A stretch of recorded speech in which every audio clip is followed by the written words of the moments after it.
ముఖ్య లీడర్ల భార్యలవి వాళ్ళ సతీమణుల ఫోన్లు కూడా ట్యాప్ అయినట్టు వాళ్ళు పోలీస్ స్టేషన్ బయటకు వచ్చి చెప్తున్నారు. ఒక మహిళగా చెప్పండి, మీకేమనిపిస్తుంది? మన తెలంగాణలో ఎప్పుడు మనం ఇది చూడలేదు. మన హైదరాబాద్లో మనం ఎప్పుడు మనం ఇలాంటి వాళ్ళు మనుషులు కాదు. Where you threaten a women, మన సంస్కారంలో లేదు అది. మనం చిన్నప్పటి నుంచి మనం నేర్చుకున్న, మన పేరెంట్స్ మనకు నేర్పిన దాంట్లో మహిళలంటే రెస్పెక్ట్ చేయాలి. ఆడపిల్లలైనా సరే, పెద్దలైనా సరే, ఎవరైనా సరే మహిళలంటే రెస్పెక్ట్ చేయాలి. అమ్మవారి గుడి బయట నుంచి మాట్లాడుతున్నాను.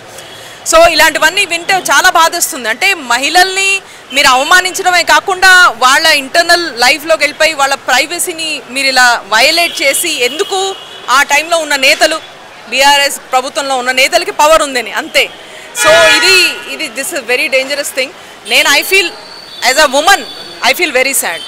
ఎందుకంటే ఈ తెలంగాణ పద్ధతి కాదు, ఇది హైదరాబాద్ పద్ధతి కాదు. ఇది మన పద్ధతి ఏంటి? ఎవరి పని వాళ్ళు చూసుకుంటాం, ఎవరి ప్రైవసీ వాళ్ళు చూసుకుంటాం, మహిళలకి ప్రత్యేకంగా రెస్పెక్ట్ ఇస్తాం.